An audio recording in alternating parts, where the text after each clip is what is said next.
Next question. My wife and kids are quick to anger. Sometimes it's explosive, like a Moab, mother of all bombs. Other times it's a slow, grinding war of attrition. Being a student of your podcast, I've learned the worst strategy is to directly attack their fortified emotional position. Seems like this is a good opportunity to employ the flanking maneuver. How do I effectively flank their anger without appearing weak? Okay, first of all, flank yourself, because that appearing weak thing, that's pretty much in your head. Really, it is. It's legitimately in your head, and that's the first thing you need to do. That's your ego talking when you don't want to, when they hit you with something that they're angry at, the thing that's hitting back is ego. That's what's hitting back. So first thing you got to do is, okay, I'm going to check my ego right now because I'm going to win the long war. In fact, you have to be careful when you stay calm when everyone else is angry. You have to actually be careful not to come across as aloof or, arrogant. Yeah. Like when people are getting mad, okay, for instance, if your wife is super mad about something and you show no emotions and you don't get mad at all, they get madder sometimes, right? Yeah. You don't even care about this, Yeah. So so you gotta give a little bit. I'm not saying it, a little bit of, hey, I get it, right? But then what you want to do is absorb. Oh, they want to get mad? Cool. Absorb. Take the screaming. Give the head nod of understanding in a only marginally emotional way that pretty much communicates that I understand you're mad and I'm listening and I hear you. I get it. And let them get it out of their system. Just let them get it out of their system. Then let them calm down. And then after you've given them the time to kind of calm down and settle down, and I mean, it's longer than you think. It's longer than you think. Let them, when you think they're calm, wait an extra 45 minutes, if not 2 hours, probably 2 hours, because they're not calm. To be safe, they just stop screaming, right? They're not calm. So, and then what you do is you kind of take it on yourself. You're going to own it, right? And you say something like, hey, that thing that made you mad, I want to make sure it doesn't happen again. What can I do better to make sure that you don't get mad about that, right? You take ownership of that. What do I need to adjust? And what exactly is it that I did that frustrated you? What is it that frustrated you? What can I do to stop it? Maybe it wasn't me. Maybe you're mad at the printer. Sure. But, how can we fix that? Because I don't want you to. And then, so you have that kind of conversation. And, you're going to slide something tactfully in there. Tactfully. Because, again, you're still dealing with, possible flare-up scenarios happening. So, but you say something like, we both know that nobody benefits when people lose their temper, right? I mean, we got to be careful.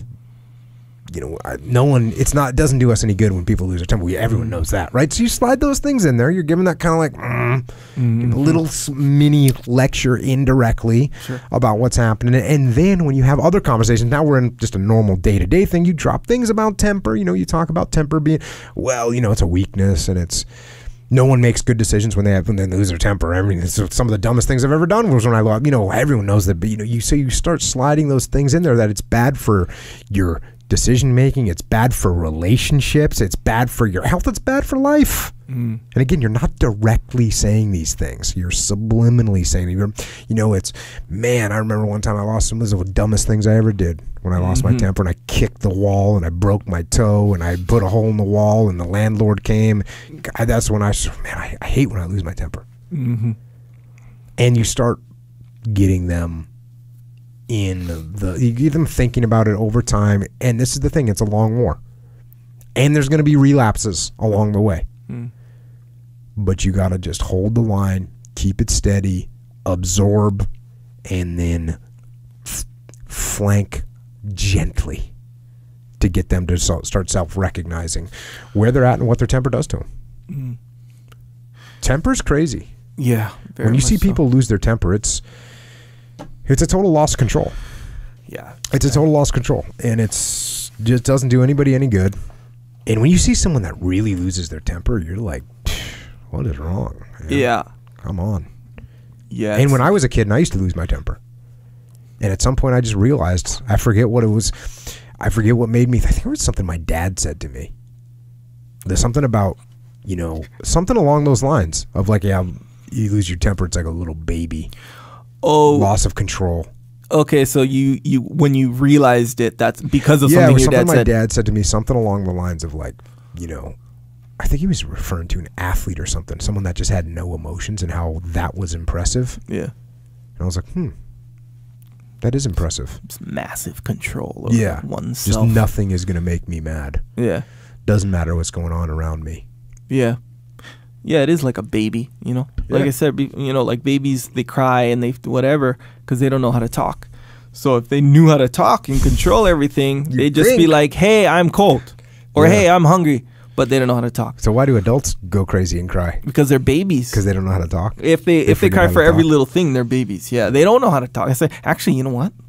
And it depends. It depends how much control and all these other little variables, but it's like the front part of your brain. That's the decision making, like the conscious, like, oh, okay, I'm going to make this conscious decision, right? Which is the last part of your brain to develop, by the way. And it's the conscious decision making thing? Yeah, the thing like frontal lobe cortex, something like this. And it happens and it fully develops around age 25, by the way. So if you're 24, 23, 22, 21, and so put simply, it's like, okay, my actions now, how do they affect the future? So in one way or another, it's going to be kind of surrounded on that little premise, small little premise. So otherwise, you're just going on straight auto mode. However you feel, that's going to influence, not going to totally control, but that's the thing that's going to influence your behavior. So times of stress, your frontal cortex start to shut down a little bit. Hunger, shut down a little bit. Hormonal situations for guys and girls. Oh, so you lose your temper more. That's where hangry comes from. Hangry is one of them, and it's like all these things, loss of empathy, loss of like all this stuff where your decisions just aren't that dope. Yeah.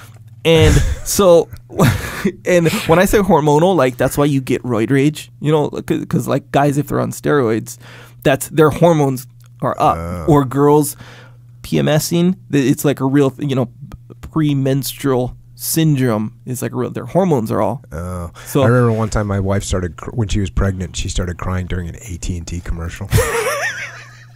Like legit crying. It's on auto mode. I was like, oh my God, what's wrong with her? Yeah, some of those are kind of sad, man. They're just emotional. Nonetheless. So why were you crying during Hawaii 5-0? Oh, man. I'm telling you. They're trying to make it deep, man, that show. You ever watch them nowadays?